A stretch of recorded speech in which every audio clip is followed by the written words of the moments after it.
My next guest on today's podcast is Ajay Yadav. Ajay is a serial entrepreneur who has built multiple startups, with his latest one being Simplified.com.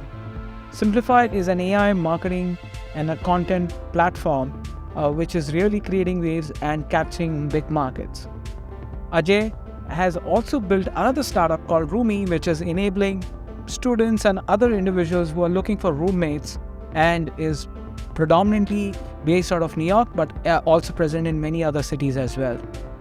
It's fascinating to hear from Ajay and his journey, and somebody specifically who's been recognized by Forbes 30 under 30, to hear his perspective on how to build startups, and specifically how to build startups in the tech industries. So without much further ado, let me get on with it.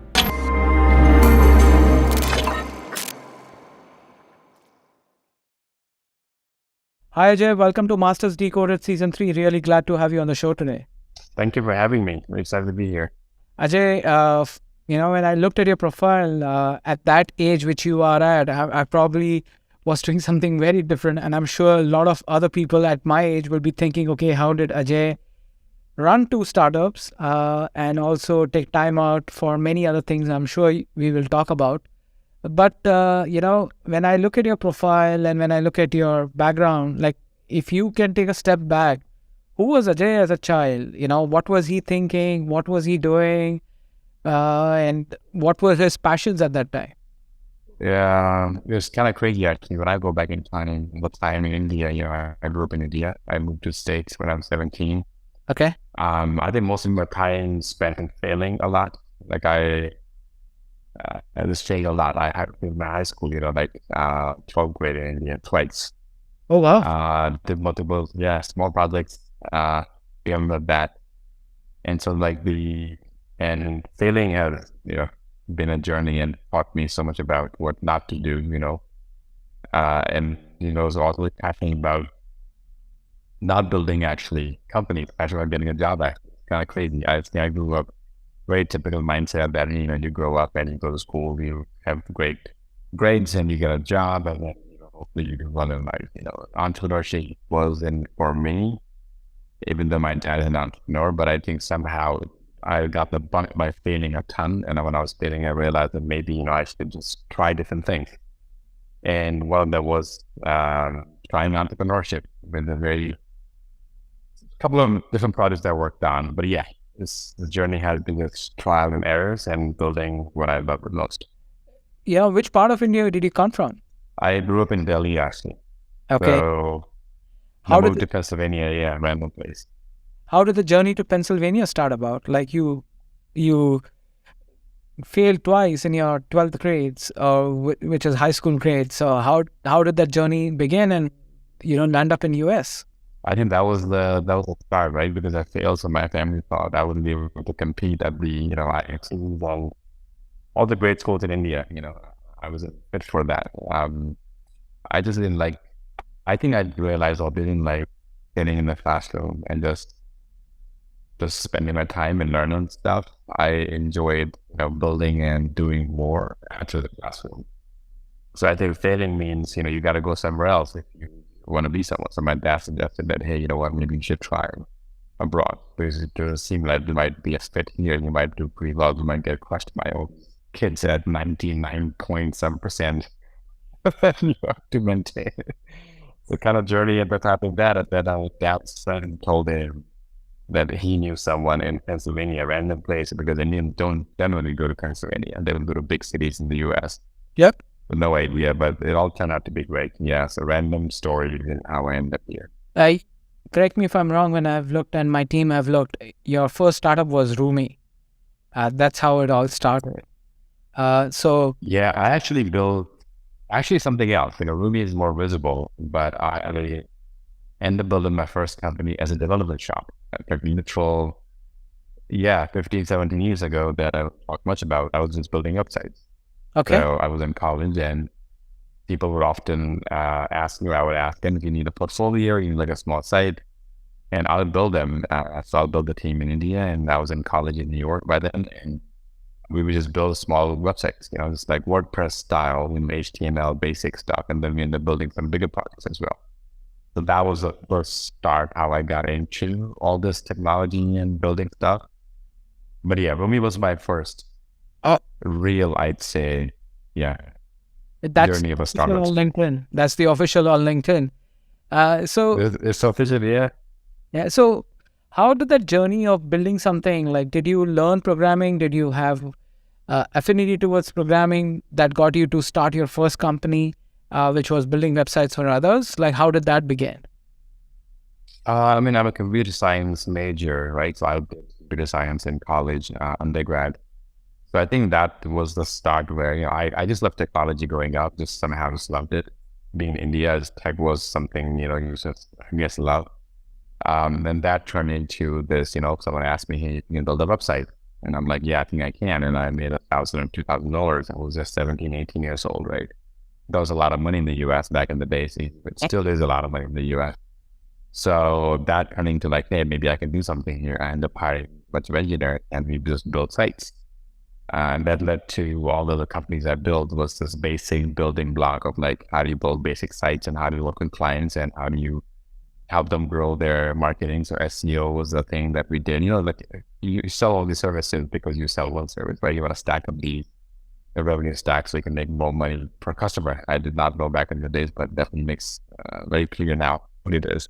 So that first company was all about a B2B company of sorts, which you were basically And B2B company, yeah. working for other businesses, and then switching and building Rumi, which got a lot of attention, a lot of focus, and also got you a Forbes 30 under 30 recognition as well. How did Rumi come about? Was it a problem which you faced, you had, or your friends had? Like, how did that Rumi start off? Yeah, and being in the US and being in New York was, I mean, it's very expensive. I mean, young people living in big cities is very expensive. Yep. I think second piece was always around like, you don't want to live by yourself when you're that young, right? Like you want to have friends, you want to have some community, some company, right? And leaving home back home, it is always a tough journey to move to the US by yourself with no family and no friends. So I always experienced like finding a roommate was a hassle. You have to trust people. You have to figure out, who these people are, right? So, and if you match, like you have the same preferences, different preferences, whatever this is. So end up building Rumi to help for that. And that was the longest damn project I've worked on actually for like a decade. Very grateful for the experience, learned the most, made the most mistakes as well, and helped tons of people along the way that found amazing roommates. When I look at the website, it still has some expensive and not so expensive, and we've heard about all the horror stories and all of the other issues, Yes. which other platforms, not similar to yours, but kind of similar, which provides rentals online. How do you ensure security both for the person who's renting and person who's a rentee? How do you ensure security for both of them, for both the parties, I would say? I think what made Rumi different from the competition and why I think it took off and it exists today as a profitable company. We focused a lot on the quality of the data. So like we were the first one to really verify all listings. So if you posted something online, we would verify every single room that was posted online. Like this is the early manual days of me doing it, and my team was doing it, and we had other people doing it, right?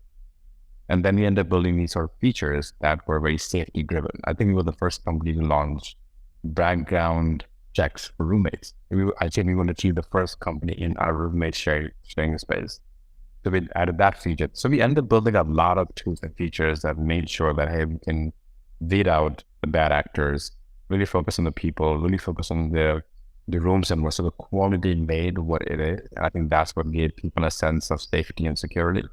And they end up using and loving it and spreading the word about the company to everyone in New York and other places in the US. Nice. And today, people ask these basic questions. What are daily active users? How many rooms are getting booked on an average per month? Do you have some stats like that? I'm not close to the company anymore. No. I transitioned out a few years ago, and I still support the team, when they need me, and hopefully they don't need me too much. But it's still, I mean, the only thing I can tell you, it has now close to, I think, 3.5 million people on the platform ever, registered. No. It's still a very active platform in New York, very much growing word of mouth. What I can tell you is like they don't spend a ton of money or I think anybody on ads actually. It's very much a word of mouth company. That means it's just like become a street easy or Zillow in New York. And New York is the biggest market we have. So people really recognize the brand really, really well and just talk about it. Hey, you want a roommate? We'll go on roomie. I think it's become that type of, I think, a verb almost, I'd say. Nice. Now, why do a transition back to a B2B company, which is Simplified? And we'll talk more about Simplified because, Simplified is a platform company which is almost competing with some of the big names in the industry. But how did that idea first came about Simplified in the industry which you're in?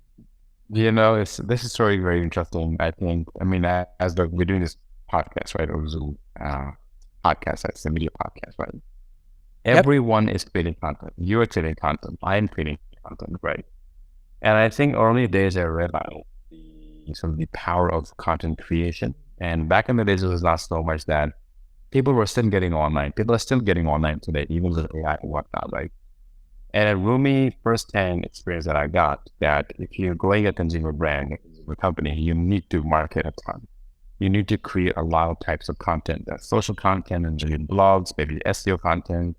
You're maybe doing video content, whatever you can, right? Performance ads and whatnot. And creating marketing campaigns for all this sort of content, it always felt like you were using multiple apps, multiple people. It always felt like wide canvas be easy. Yes. So that's what the idea behind me and my co-founder, he had a different journey from a very enterprise, very big and large scale company. He was at Uber and Facebook. So he realized like, wow, I see the struggle here as well. So how can we just come together almost and we see two sides of the world, two problems. So businesses in general struggled with and still struggling with when it comes to content creation effectively. Yep. And with multiple team members, right? And the podcast would be, you're going to take this video, we're going to extract the audio, then you're going to put some captions on it. You're going to do all these things and you're going to use multiple things to do it basically, right? Simplified, it helps you do all of it in one platform. So it makes your life really easy. Now, when I look at your competition set, you also have launched now a writer capability using AI, and we'll double click on that as we come along. But you also have a social media management and a marketing platform. You have various other modules within Simplified. And when you look at, there are some bigger players and it's a mature market. Why entry with a relatively newer product? And I'm sure you've looked at Scott Brinker's Chief Martech, Martech landscape. He just released something in May, and there are 11,000 marketing technology apps. It's more of an advice for a lot of other newcomers in the industry, as well as something which I would like to challenge your thought. Why build a product in a crowded space? The good thing about a crowded space is being validated. The best thing about crowded space is that, if there are 11,000 companies and I have no idea who they are, that means that they somehow have room to exist. That's one. Second is, I think, if you look at the space of marketing in general, I think we think about marketing creation, marketing distribution, and then also market of asset management, like these three pillars we think about. Yeah. It's been one of the few industries that's been ever growing actually. If you look at Adobe's Page and Canva, then even HubSpot and maybe Hootsuite, all these companies have been ever expanding. You've never seen like a shrinking industry, right? But it's so large and getting so vast that I think there's so much room to grow even now. But we want to build something very different. We believe in imagine all your marketing workflow powered by AI. So we want to build multiple apps that are in marketing to help you achieve different things, right? So like workflow automation. Using AI, that's why we build all these tools, from AI writing to social media to designing video, right? So whatever helps a marketer, a business gets the job done, but all powered by AI. So we're very different in that sense, right? Because we are AI first company. We're not the old school sort of company. And when you think about AI first today, and there is a lot of positivity, there is a lot of excitement about with the launch of OpenAI platforms, but you're seeing what's happening right now recently in the US Senate with Sam Altman going on the dais and talking about how AI needs to be protected, and you're building an AI first company. Does it worry you? Do you have certain perspectives about where things are? I'll take what Sam said basically about AI. As long as it's a good outweighs the bad. I think we should work on it, right? Just because it has maybe even a lot, right, of concern, doesn't mean that if you stop building, we should find those things that are concerning, and hopefully you can all come together to put rails around it, right? I think that's how innovation has to happen. I'm a big believer in innovation, and I think what this would do, create so many jobs, so many opportunities for people. It would give back so much time to people that they never had before to work on things they really care about. So I think there's a lot of positive here. And the way we integrate AI is different than other companies. We think like, okay, here's a workflow for you. Can AI power that? Always they doing the same things on a daily basis, but can we make it faster for you, right? Can we save you more time? It's all about saving time, and that turns into money. Doesn't do, getting you more business. I think that's why we're thinking about all this stuff. Now, when you take a leap forward from there, and when you think about the platform which you're building, it requires a lot of companies to buy in. And when you think about B2B selling, it requires convincing many people. Now, when you think about Rumi, it was more of a B2C, Good to see. Right? It was easy decision making, probably one or two people involved in making that decision. But when you get to B2B, there are many people involved. Now, when you, and we'll talk about all of that, but there's one aspect, which is the legality aspect, the data security aspect, and the content which you're generating will be very confidential to many of your clients, because if it's marketing, it can be new product launches or some interesting campaigns they're launching, and it will be all confidential data. So how do you manage that as a company, as an organization, from a confidentiality of convincing the security, the legal team that, hey, you're secured? I mean, the good thing is, we have seen a lot of mistakes happen in the past. I mean, platforms have been evolving forever, right? And you have these mistakes that are very common, right? I think there's so many solutions out there today that are like plug and play that does this for you, right? So at least the good thing is you're not building this from scratch. This is a problem that we all know it. But Simplified today at a core is a very PLG, SMB, mid-market company. Okay. So I think we still haven't touched that enterprise rack yet. And we have thousands of customers growing pretty fast. And the goal is that we build this muscle as we go up the ladder, right? The enterprise real ladder of all those questions that you're asking.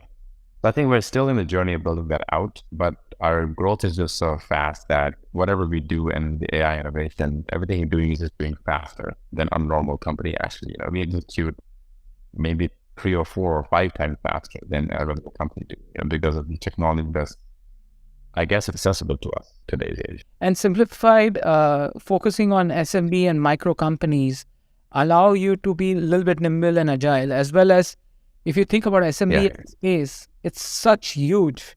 Today, if you ask any company, what's the total addressable market when it comes to SMBs? There's no number, right? There are different numbers which you would have. If you think about Fortune 1000, there are 1,000 companies. Fortune 500, there are 500 companies. But when you think about, when you think about SMB, nobody has a count. Nobody has a whiff of how many SMBs exist globally, or in North America, or in specific geography. So definitely a big market, but it's also a challenging market because there's so much of fragmentation and unawareness, I would use that word, within that space. And it requires a lot of marketing push than a product push. Yeah. So as a product company, where do you spend your time on as one of the co-founders? And I will probably ask questions about your other co-founder, but where do you spend more on marketing or building the right product? I focus on GTM mostly, because I think you're definitely right. I think what we're building is an AI first product company, right? It needs both engines to be working full efficiency, right? So you have the product that's super, like, sort of smart and that's like functional. It does a job what it needs to do, right? Then you also have the GTM. People should find us. I think our growth is a big lever, and our product is also big. So I focus on the growth side actually. Okay. Growing it through mostly like organic and a lot of the traditional ways of growth, and not like burning money through like paid ads and whatnot. We do that a lot actually. And I think since the intent is high, I think in SMB you will look at everything like, okay, if you acquire a high intent customer, the knowledge is already there, right? So you can go and educate a lot of people, or you can start with the high intent use cases. So we started with high intent, and it's such a large market that you can be a billion-dollar company with just high intent market.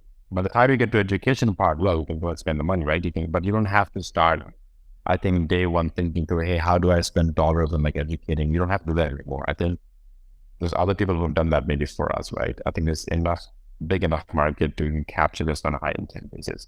Now, when you talk to SMBs, do they come and directly swipe a credit card, or do they need a white glove treatment? What's been your experience around that?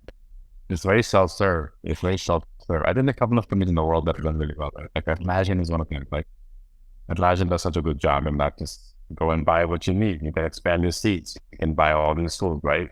Even like HubSpot does a great job in that, and Zoho and everyone else does a Freshworks, right? I think there's multiple examples in the industry that have done a great job. Canva does a great job actually. This one, like Miro, Notion. So many of these companies who are like massive revenue giants, right? So you don't need to do it. I think so. We have to over communicate, make it simpler to sort of buy the process, make it easy for them to contact us if they need any help. And given the AIs are enriching support and chat and whatnot and bots and whatnot, I think it's super easy to do all of that even now or moving forward. You mentioned you have another co-founder. So, what is he or she? What's his name or her name? His name is Katie Korsuba, goes by Katie, and he's on the tech side, and he's done enterprise sales as well. So I think there's a really good, nice twist to it. But mostly, just like me, he moved from India as well. Grew up in India, moved here for, I think, undergrad and grad, I guess. And then, was always in tech roles, basically, PM, engineer, very passionate about building product factories, especially AI. So like, we're both super passionate about helping these businesses solving their marketing headaches and problems. So Katie and you, correct me if I don't know you don't know each other for some time. So how do you all manage conflict between the two of you? Or are there actually, Katie and I read. It's easy actually enough. We met 6-7 years ago, so I've known each other for a while. Not super close, but definitely have known each other for a while. And I think conflict at this, I feel like the age and the experience helps a lot more. I think when your goals are aligned, conflict becomes easy. It's a game of numbers. I think if David think through it, he will get over. And I think I've learned some hard lessons in my life, and he's had his own journey, right? So I think we feel like when the conflict arises, we always think what's best for the company and what's best for the people. So what do the numbers look like to solve that, right? It's easy to resolve by looking at the data and looking at your values, and what are the values we have is show, don't tell. So there's not a lot of credibility for talking in our company. It's a lot of credibility for showing what you can do, actually. So I think that has helped in conflict on all sides, right? Because we can both talk, but hey, let's solve the problem. Let's just show what we can do. And that's the end of it. Interesting. Now, when you think about the future of SMB, your simplified company, now, is it, you said growth has been exponential, and you have quite a few of customers, and you mentioned you've not reached that enterprise level. Do you really want to be there, go to the enterprise side, or do what you're doing right now and focus on SMB? We've questioned that a lot. I do love, or I said we would love, mid-market is a really good segment for us because like right there, it's below enterprise and right above the SMB side, I would say, right? That is a good range to reach actually because you become super big in that space. But SMB, we love it actually. We really care about helping small businesses do what they do. And I don't think we're going to be going to enterprise like tomorrow.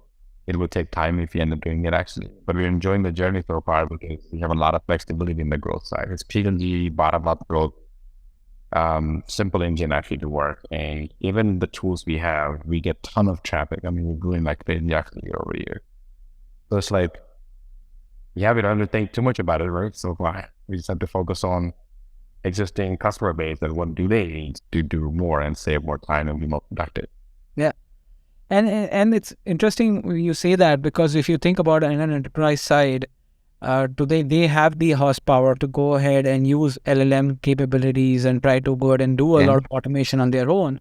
But when you think about mid-market and small and medium businesses, they don't have their chops, right? They have to focus on their own business. They have to ensure that the customers are happy, the production is on.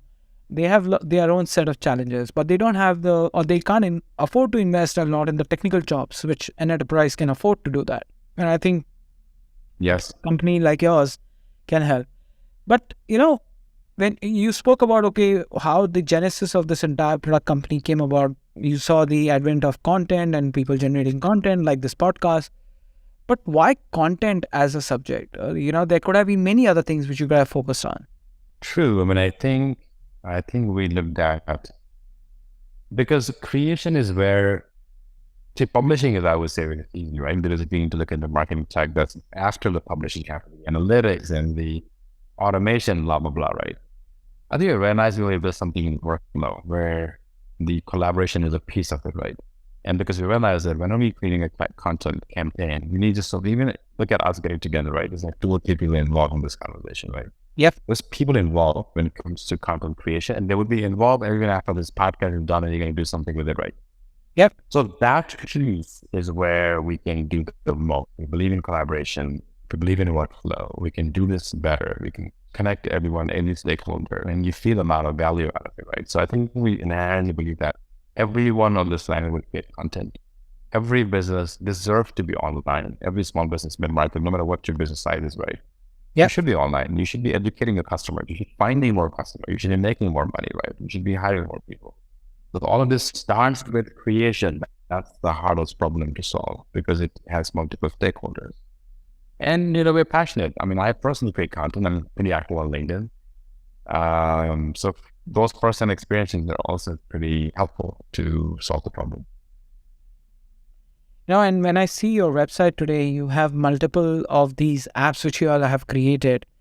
Do you want to build them like a mothership of marketing, or, where's the vision at, larger vision? Well, we'll stay in marketing for sure. We'll stay in creation, distribution, and asset management. Like that's where we're going to sit in these 3 pillars, actually. And we might look into creating multiple apps. I think we think of ourselves like, with Zoho, Data, Freshworks, Data Hubs, there's multiple app systems, right? I think the only thing we might look into, how do we connect them seamlessly and yet keep them separate? That's a discussion that we have all the time in the company. But yes, in the space of 3 pillars, we'll stay in and we'll hopefully create multiple apps to help you solve the problem. And let's switch gears a little bit, and let's focus on your team, Ajay. And, you've already had an experience of building a team right early on when you were in the college. And when you built Roomy, I'm sure you built a sizable team. And today when I look at LinkedIn, it says 44 people.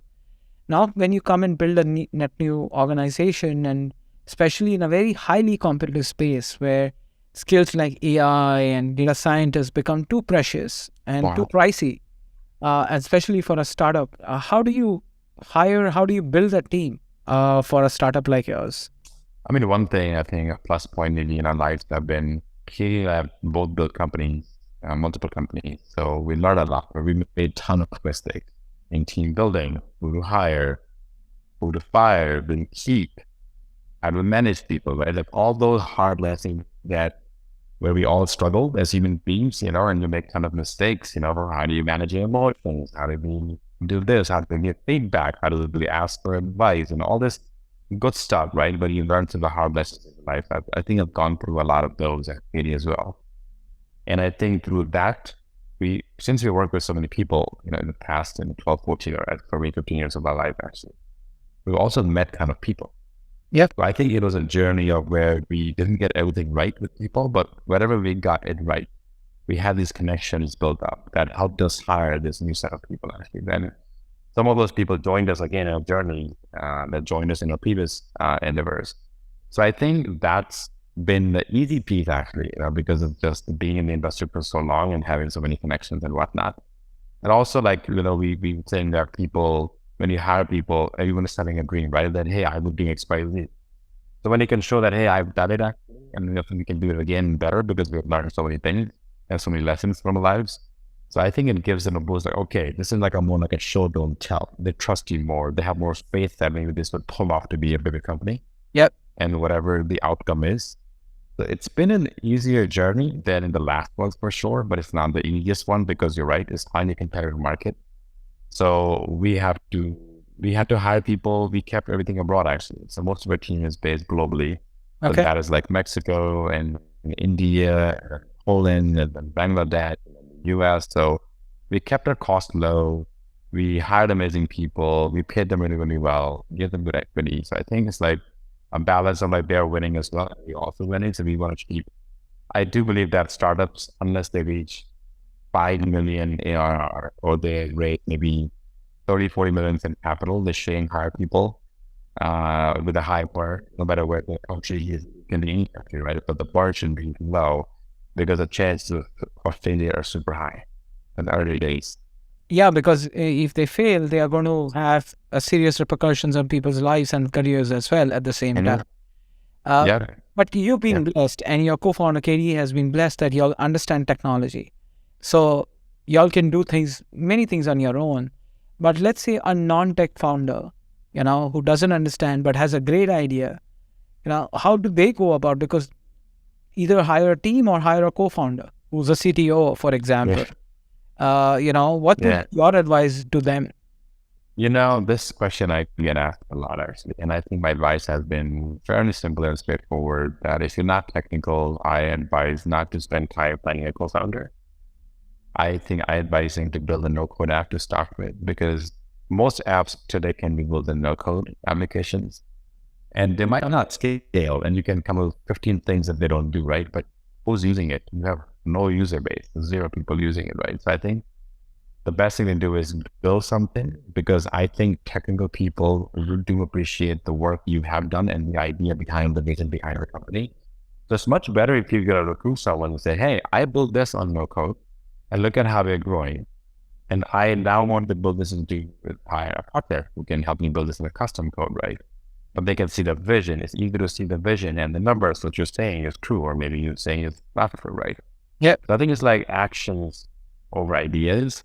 But I think if you build no code, is the best way to do it as a founder who has no technical background.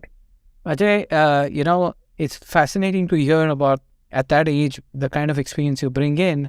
But how do you keep yourself abreast with new technology, domains, perspectives, which is growing up in the tech space? Curiosity, man. I'm like a kid. When it comes to work in technology, I just love new stuff. I love trying new things. I'm always out there. And I think interacting with a lot of young people, actually, that's been a blessing. You hang out with a lot of young folks because they see where this is all headed. If you hang out with them, you see how they move and how they use stuff. Yeah. You learn a lot of lessons. Keep yourself nimble, keep your mind open, and just keep asking questions and keep learning. So what does Ajay do over weekends? A lot of family time, just family time actually, and going out, playing, getting into these just tennis actually, trying to do that, pick up a hobby actually, and not working all the time.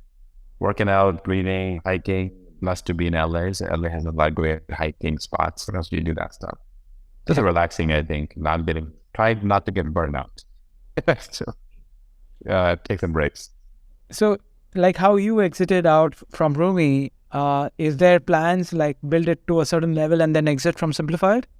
When I actually still own quite a large chunk of Rumi, and we've taken the company very private, so no funding required for the last few years actually, and growing it, and hopefully it goes to a stage we know the value of the company. It's a very evergreen business, and I think of like roommates, because people are going to keep coming to big cities for decades to come, and they will keep finding roommates, right? It's a great business for that perspective. Yeah. We're not thinking anything about Simplified, just the same thing, keep building it up, hopefully see what happens, we're going to just solve the problem and stay focused on solving that, let the universe figure out what's the next step for us and what's going to happen to us. No, Ajay, this has been a very fascinating and fun conversation to have you on the show today. Some amazing perspectives from your side on the startups and the tech space. But just, some parting thoughts about AI and LLMs and ChatGPT, and it's like hot cake right now. And everybody's jumping in, right? Everybody's saying, I'm an AI company. We are integrating GPT capabilities. What's your perspective? Any parting thoughts? I think it's going to take a year or two to really figure out what sticks, right? There's a lot of things that are throwing darts, right? Let's see which one sticks, right? And I think it's going to come down to this excitement around the market, and that would help in innovation because people have ideas and they're going to build something. But then you're going to see a breed of companies that actually turn ideas into a business, right? That is all that happens, right? Yeah. So I think, yes, you're going to see tens and thousands of AI companies, but out of the businesses, I don't know. But I think we'll see in the next 24 months which ones are businesses. and which would align the AI with the like helping customer base, right? Achieve something and do something. That is going to look different than excitement. I think excitement would be there, but there were clear dividing in half in the next 24 months where businesses will sustain because their business makes money and the fun stuff to play with because AI is not cheap. The big thing that the people don't realize that AI is not cheap. So I think we have to get to a point where using AI becomes cheaper. Very interesting. So thanks, Ajay, for your time. I know you're a busy person. Running multiple startups is not easy. But thanks for taking time out to be on the show, and best of luck with Simplified. Thank you. It was a pleasure, and great talking to you guys. This was a lot of fun. Thank you.